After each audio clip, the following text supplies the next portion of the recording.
Okiwa kula kula kuna please ẹ̀yin wá ṣe púpọ̀ wá sẹ́ ẹ bá mi kọ̀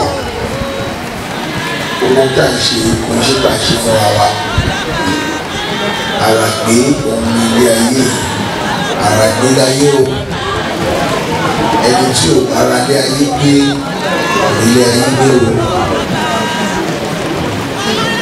ilé àti láti ta.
Ifa is ours.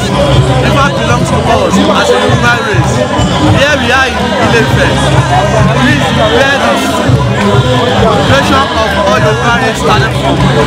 So we are employing our people to come back to the tradition, to come back to Ifa practice, because there's nothing devilish about this practice.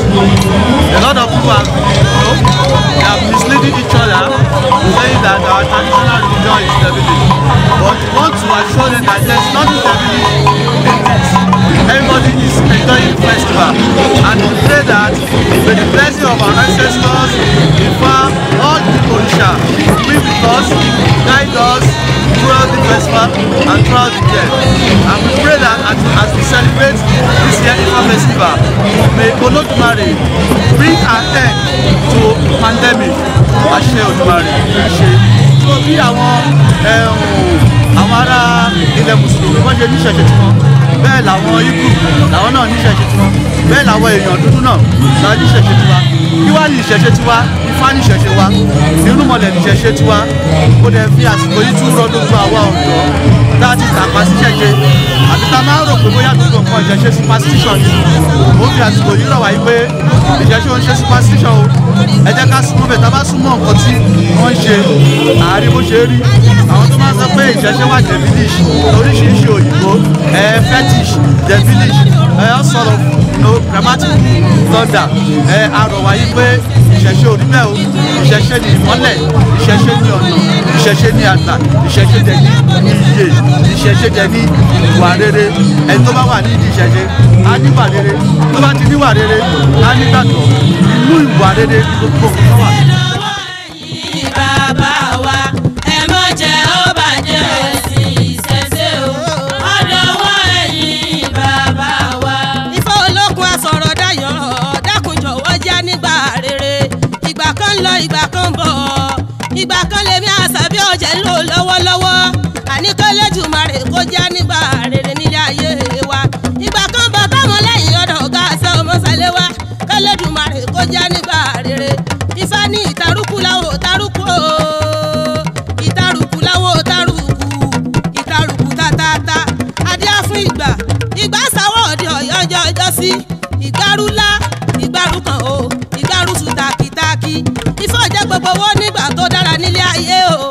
Ifá dákun mọ̀ jí àtẹni ẹ̀yẹ láwùjọ. Ifá olókun kí ni wọ́n ṣe là tí wọ́n fi lówó lọ́wọ́. Ẹ̀sìn àdìmúlà.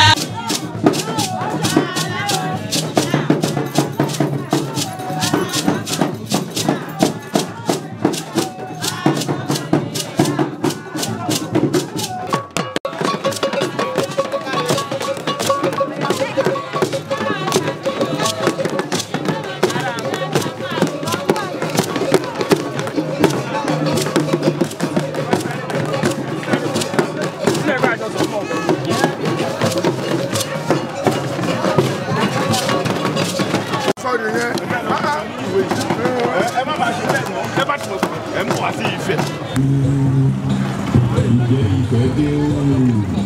Bàbá tó bí ìlú lọ́wọ́. Ǹjẹ́ ìfẹ́ dé o? Bàbá tó bí ìlú lọ́wọ́. Bàbá rẹ̀ adé àkókò gbẹ̀ dé sọmọ lọ́fíìn. Ọ̀pẹ tẹ́rẹ́ adé o, ìyá lọ́tọ̀ àná yìí.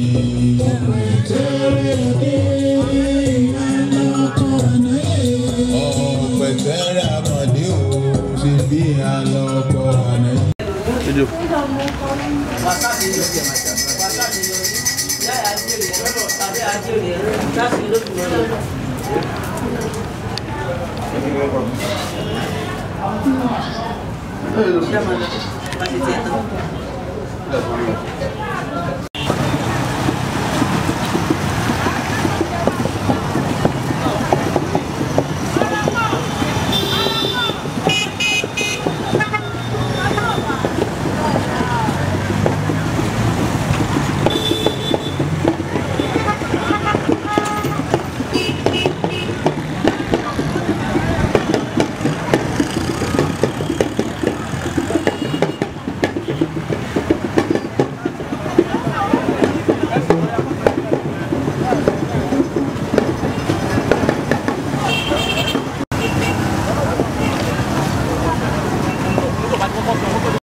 Yeye, kọ́ni náà dá fún bàbá, kọ́ni náà dá fún abọ́sẹ̀ sòrìgbò. Ọba kó bọ̀ sún ẹ̀wọ̀ o. Àpàjẹ́ àfẹ́wọ̀, ọba kó bọ̀ sún ẹ̀wọ̀ o. Àpàjẹ́ àfẹ́wọ̀, ọba kó bọ̀ sún ẹ̀wọ̀ o. Àpàjẹ́ àfẹ́wọ̀, ọba kó bọ̀ sún ẹ̀wọ̀ o. Àwọn ìbíládó agogo ńlá mẹ́nu kàrá ẹ̀ gbọdọ̀ kẹ́mi tó náà ló fún ẹ̀ ọ̀sẹ̀ gbogbo ta sẹ́lẹ̀ kọ́ta sẹ́lẹ̀ máa tó ṣẹṣẹ́ ní nájà pé ajé nájà kọ́wọ̀ wà mọ́ mọ́ bí. Ọkọ̀fà oṣù oṣù rárá o oní ọmọ àná ẹni tó gbé ní ọdún ìlà àṣírí o. Àṣẹ o ọ̀rọ̀ ìgbèrè onílé òkun onílé ìjẹ́. Àṣẹ o ọ̀rọ̀ ìgbèrè olóṣòwò.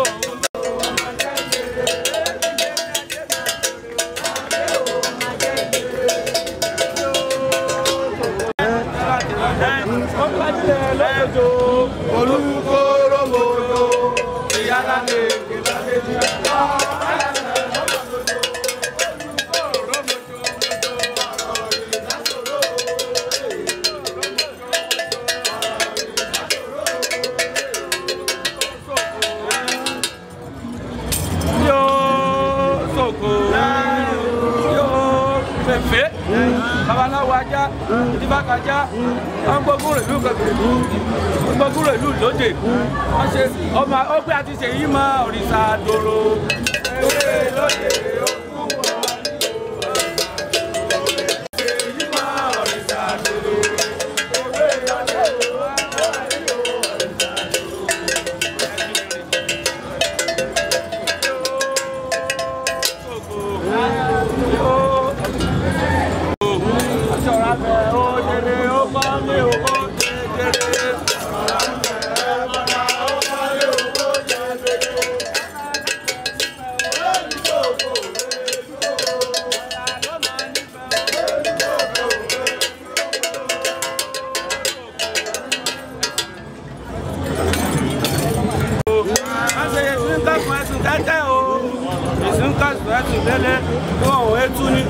ọ̀sán bẹ́ẹ̀ kó rọ̀ wọ́n ṣe sí kankan sí tẹ́tẹ́ o yóò ẹrin yóò agbòrin yóò ẹ̀fọ̀n ọ̀sán bẹ́ẹ̀ kó rọ̀ wọ́n ṣe sí kankan sí tẹ́tẹ́ o yèsí kankan sí délé yóò ẹ̀tún ní ọmọlọ́wọ́ bẹ́ẹ̀ jó ọ̀sán bẹ́ẹ̀ kó rọ̀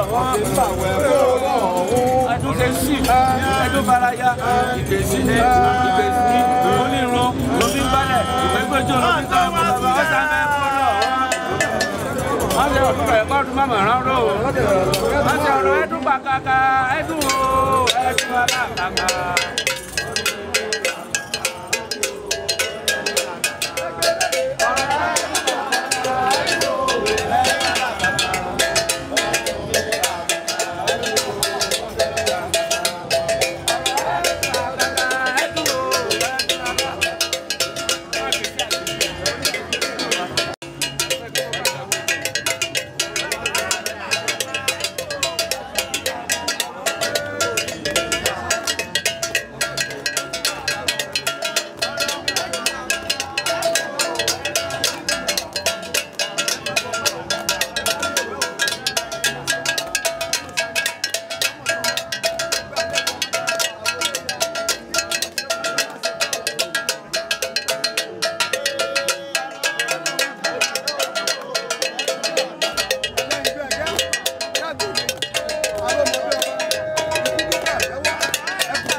Awẹ báwọn náà, ó gbòkó lálẹ́, ó bàkàrà lálẹ́, eré ọ̀rọ̀ wá o.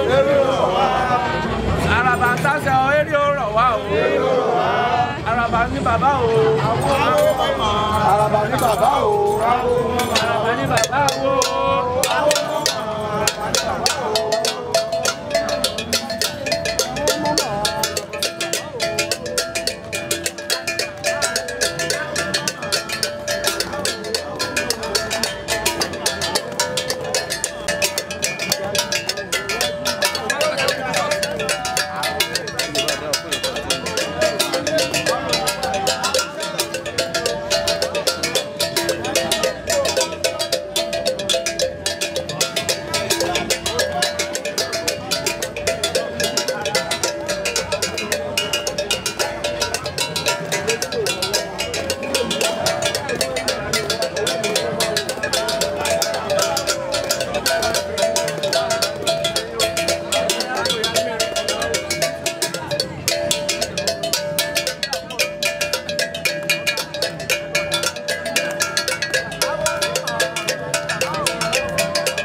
And we come here to Nigeria to back was everything, the Yoruba culture, the religion, and a great Babalao is everything to us. We come for the New Year to visit our family.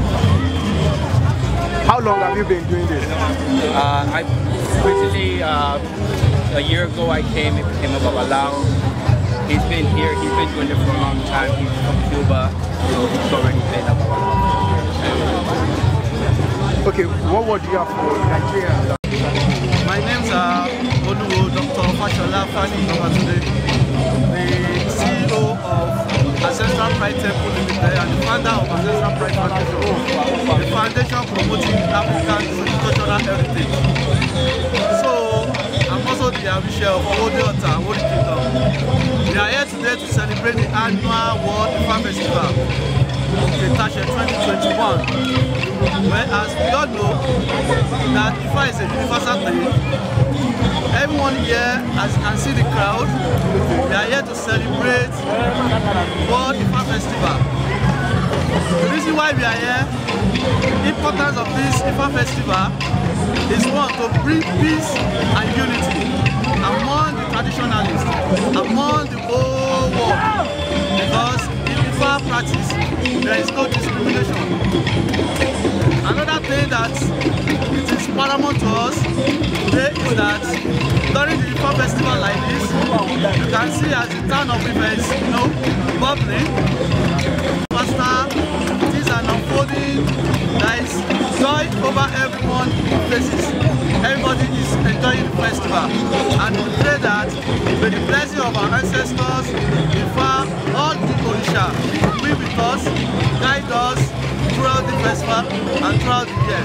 And we pray that as we celebrate this year Ifa festival, may Olodumare bring an end to pandemic. Ashe Odumare. As we can see, many people have left Ifa. In fact, let's make it 90% of the Yoruba generation, they don't believe in Ifa. But we are using this moment to employ to them, to plead to them that they should come back home. Ifa is ours. Ifa belongs to us as a Yoruba race. Here we are in Ile-Ife. This is where the creation of all Yoruba race started from. So we are employing our people to come back to the tradition, to come back to Ifa practice, because there's nothing devilish about this practice. A lot of people they are misleading each other, saying that our traditional religion is devilish. But we want to assure them that there's nothing devilish in this. Olodumare gave us this tradition, gave us this religion, and we believe in it.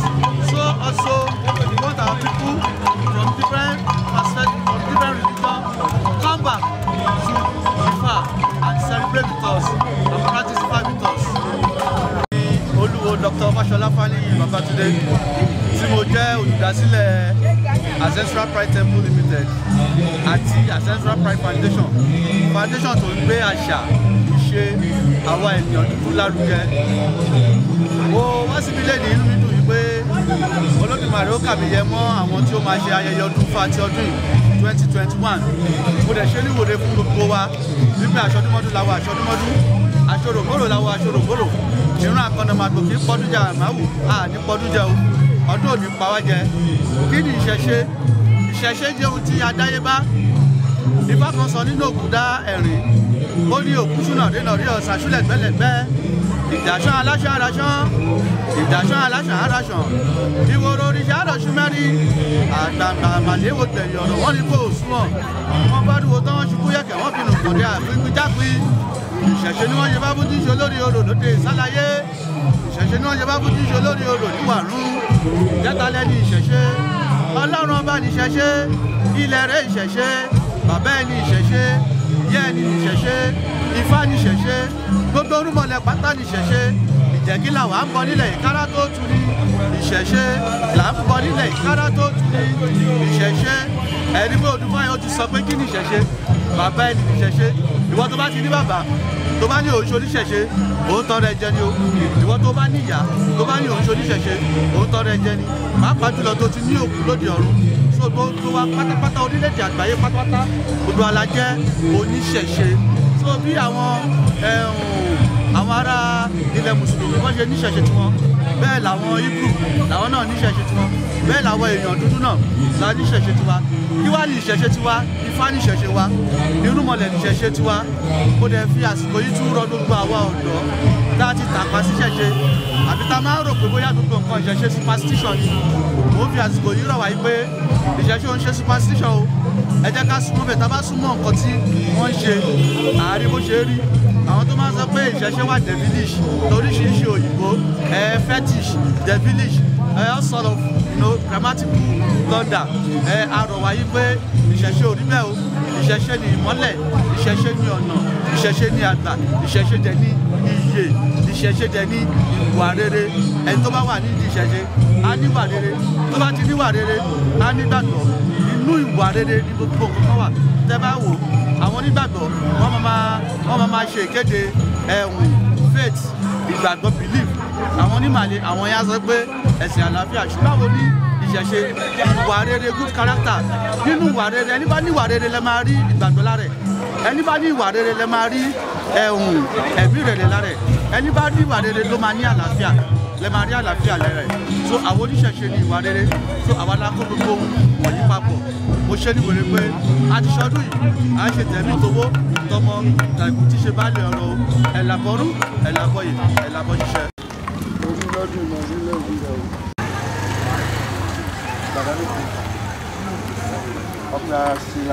Ọpẹ́ Asila.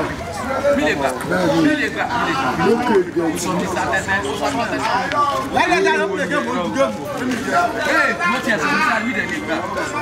Àníyàn yín ló ní ká ẹ sọ o. Àníyàn yín tó mi wá lọ́dún yìí. Àníyàn yín ló ní ká ẹ sọ. Olóhùn ó ṣe. Olóhùn ó ṣe. Ọpẹ́ Asila. Ọpẹ́ Asila. Ọpẹ́ Asila. Ẹ wá lọ́dún, ẹ máa wá lẹ́mìí ìdí ọ̀pẹ Àsìlà lẹ́wọ̀ ó. Ẹ sì ti béèrè. Àṣẹ ti gùn. Àṣẹ ti gùn ó. Àṣẹ ti gùn. Ikú pa ẹwẹ́ kan bí o. O kó wọn wá lọ́dún yìí. O máa tún kó wọn jù báyìí lọ lọ́dún tó bọ̀. Inú owó, inú ọlá, inú àìkú, baálé ọ̀rọ̀, bẹ́ẹ̀ ló máa rí bá o. Ọdún yìí ó kéré o. Lọ́dún tó bọ̀, ire ńláńlá, wo dábọ̀.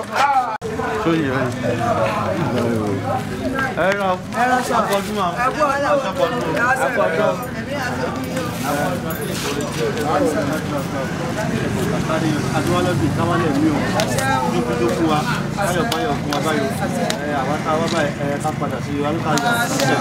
Àwọn táwa bá náà báyìí ká tó ní wọn lẹ́yìn báyìí. Gbogbo wa kó lé sí o, gbogbo wa kó lé sí àlàáfíà, ìyára ìdísí kan tó kò gbúdà báyìí. Ifá kò gbé wa o, àwọn ìjà kò gbé wa o.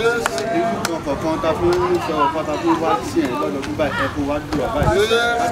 Kádàrá kó gbà báyìí, ọkàn àkóbalẹ̀ báyìí. Ká máa rí náà, ká máa rí lò. Bẹ́ẹ̀ ni gẹ́gẹ́ bí yá ṣe àwẹ̀ rẹ̀.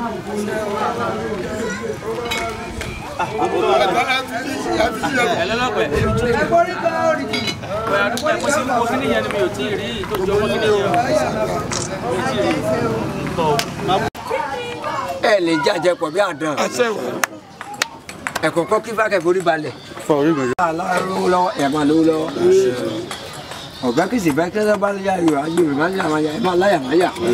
Ọmọ ní ìlú mẹ́ lójú. Ọ̀bẹ kìsì bẹ́ẹ̀ kẹsẹ́ ọ̀bẹ sí wọlé ọ̀wà àrùngbọ́n àga ó lè ẹ máa rí erugbó. Ìyá bàbá. Láti sàlú ọ̀run. Ìyẹn ta lọ́kọ̀ ẹ̀.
ajá balẹ̀. Dr.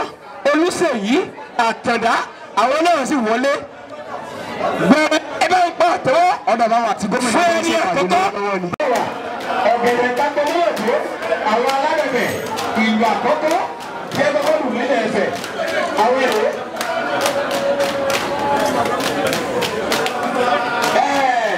Agbègbè Agiri àwọn ènìyàn ń bọ̀ yìí.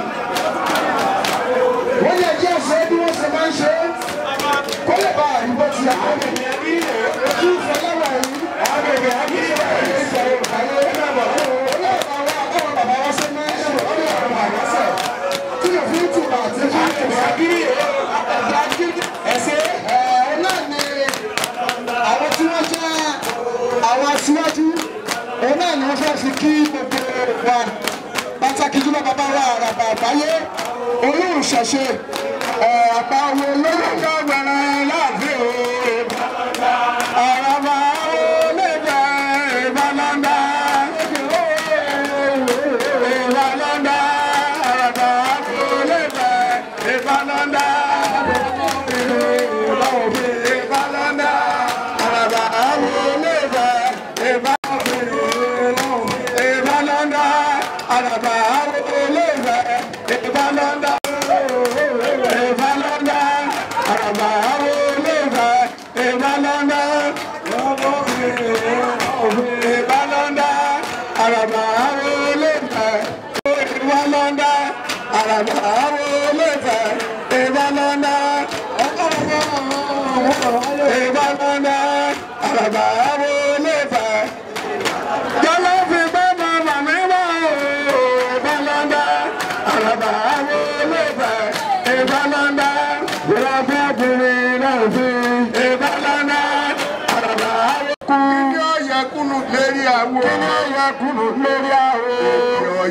Ìní ọ̀yẹ́ kùnù lérí ìfàyè ọ̀yẹ́ kùnù lórí àwọ̀. Ìní ọ̀yẹ́ kùnù lérí gbogbo wa. Kíní ọ̀yẹ́ kùnù lórí gbogbo wa.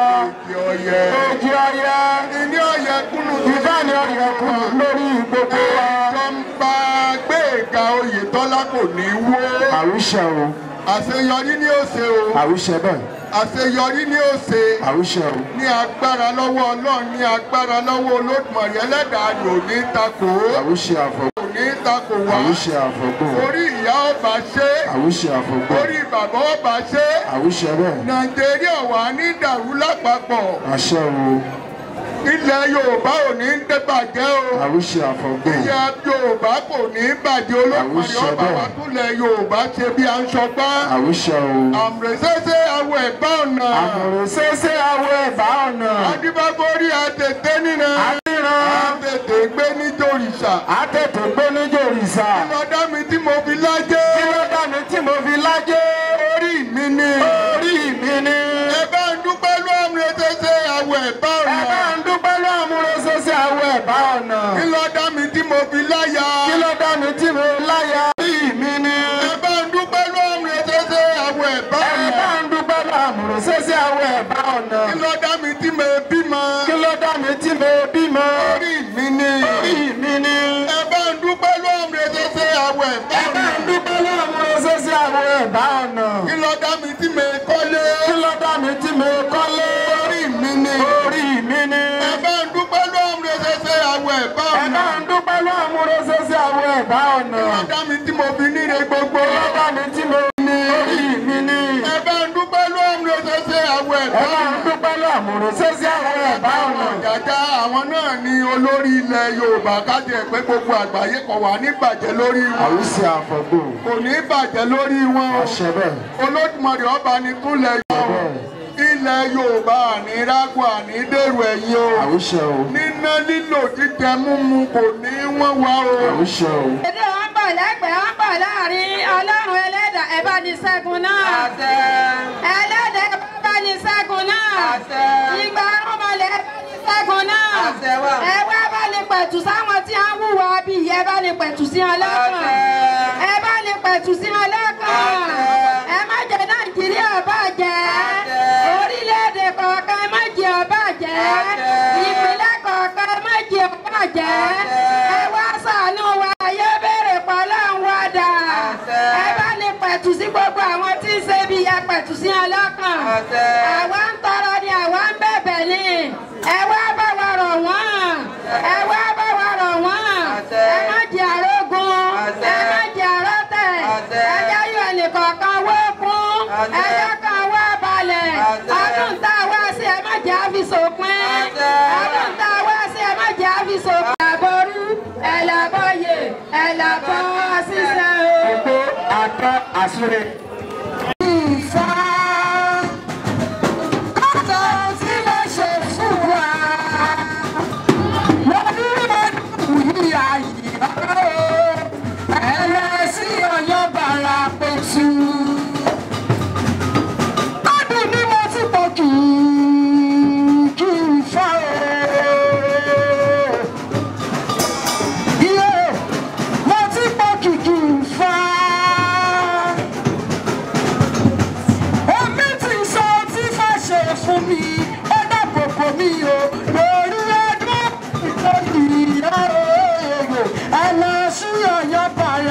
pẹ̀tù.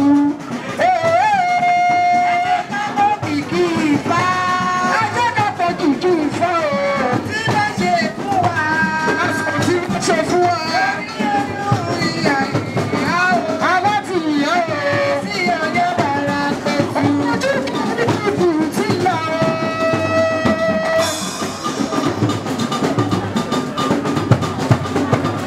Ojú kìí ti máa lá. Wo ojú ẹbí ìwà ọtí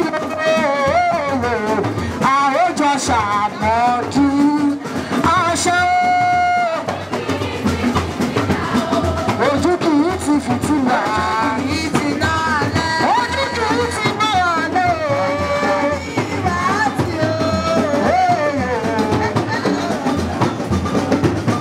Ojú kìí ti fìtílà. Gbogbo àwọn pátá ojú ọmọ ní tiwa láṣẹ lẹ́dùnwá ọba. Gbogbo ẹ̀yìn ẹgbẹ́ akọrin o. Ẹni tí iṣẹ́ akọrin bí ẹni máa kú. Ojú kìí ti fìtílà. Iná alẹ́ wo ojú oníwà àti o. Àwòjọ ṣọ̀pọ̀ ọdún láyé. Àṣẹ ojú kìí ti fìtílà o. Ojú kìí ti fìtílà. Bẹ́ẹ̀ kìí ti ná alẹ́ o. Àwòjọ ṣọ̀pọ̀ ọdún láyé. Ijó àtayọ̀. Orí àtọpẹ́. Ijó àtayọ̀ làwọn fi ẹ̀dúró.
ọ̀nà tí fáwọn àgbà ó jẹ́ ọ̀nà ìyá mi. Ìyá mi ni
àdókò ẹjí kan sọ fún ẹmọ yóò sì nà péjẹ gbogbo ẹjí kan nà pélé fẹ ọdájú gbogbo wọn lábàá wọn lọ ẹwọ bí ara ṣe wọn lábàá wọn làbí àdókò ẹjí kan àṣẹ àsọdúnmọdún ní sáwọ àsọdúnmọdún àsọdúnmọdún ní sáwọ àsọdúnmọdún àkànnà gbogbo èèpọ̀ tó jẹ mọ́ ọdọọdún.